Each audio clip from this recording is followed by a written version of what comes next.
And now, the news. Well, good morning, Mr. and Mrs. America and all the ships at sea. It's the 15th of January, time for this week's Friday Funnies, and as you can tell, I'm sending them out the old-fashioned way. Yeah, rather than using that internet, I'm using the telegraph. You know, well, I'm not really. It's a stapler. It's not a telegraph at all. But that's the problem. I'm very confused, and it worries me because it's only the 15th of January. And I got even more confused this week by the news story, starting with former Illinois Governor Rod Blagojevich coming out and stating that he is blacker than Barack Obama. Then Democratic Senator Harry Reid came out and said the only reason Obama got elected is because he doesn't have a Negro dialect unless he wants one. And then finally Mark McGuire came out and he goes, well, yeah, I guess now that I think about it, I really did do steroids when I set the single season home run record. But all three of them said the same thing. Oh, we're very, very sorry. Well, I'm sorry too. That's not enough. Harry Reid, you need to resign. Blagojevich, you need to move to Harlem for a couple of years. And McGuire, you get to join the Hall of Fame persona non gratis list along with Pete Rose. That said, here then are this week's Friday Funnies. You know, I'm a party kind of guy. I like to go into big events or parades or to-dos. But there's one thing last week I'm really not sorry that I missed, and that was the 9th annual No Pants subway ride in New York City. Once a year, hundreds of subway riders get on the subway at the same time in different locations, and they all take off their pants for a crosstown adventure, you know, in their skivvies. Now, I'm thinking, if you've ever ridden on a New York subway, you know that just on an everyday basis, they are creepy and crowded and uncomfortable. Now, imagine replacing the normal people and the strap hangers with people who are followers of SpongeBob underpants. And if you think of that, you pretty much throw up a little bit in your mouth. So, you know, it was the weirdest thing. These people said they do this stunt every year, and they do it to promote chaos and joy in public places. They also schedule it so it comes on the eve of the very first laundry day of the new year. So good luck to them. No pants subway rides. Let's move now to Tacoma, Washington, where they have a great idea on how to get more blood donors and an even better idea on how to refuel them. Because in Tacoma at the blood center, if you give a pint of blood, you receive a coupon for a pint of beer. It's a give a pint, get a pint promotion. And then you can take this coupon to any of the participating bars and cash it in. So here's what I'm thinking.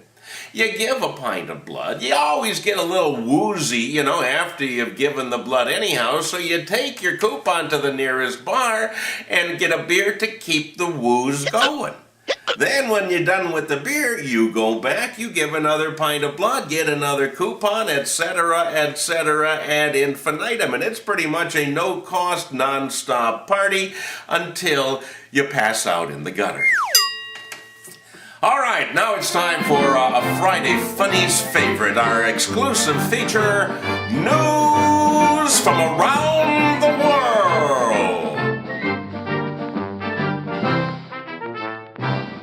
All right, this week we have traveled to Växjö, Sweden. I really don't have a clue if I'm pronouncing that correctly or not. It's V-A-X-J-O. Växjö, Sweden, I believe. Anyhow, over there at a Weight Watchers meeting, there were about 20 participants who showed up for the meeting for their weekly or monthly weigh-in. And while they were all standing around waiting for the weigh-in to begin, the floor collapsed from beneath them. Now, first of all, it's only funny because nobody was hurt. You know, nobody was physically hurt. But can you imagine what this did to the people's self-esteem?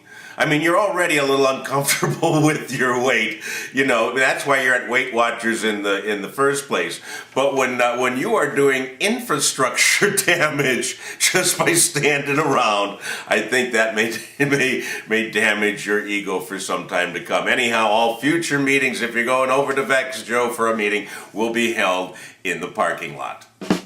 Finally, in Riverton, Wyoming, UPS driver Buddy Armstrong was delivering a package to a house.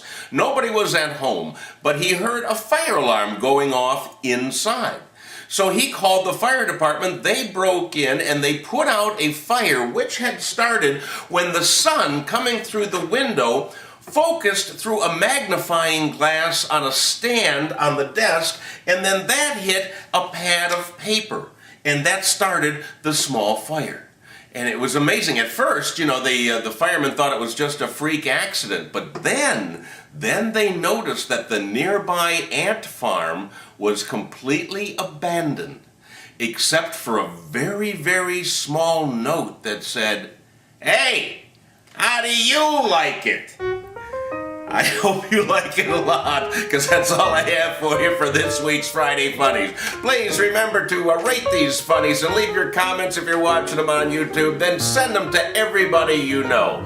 And above all, always remember, I am whiter than Rod Blagojevich, I am smarter than Harry Reid, and I have never done steroids.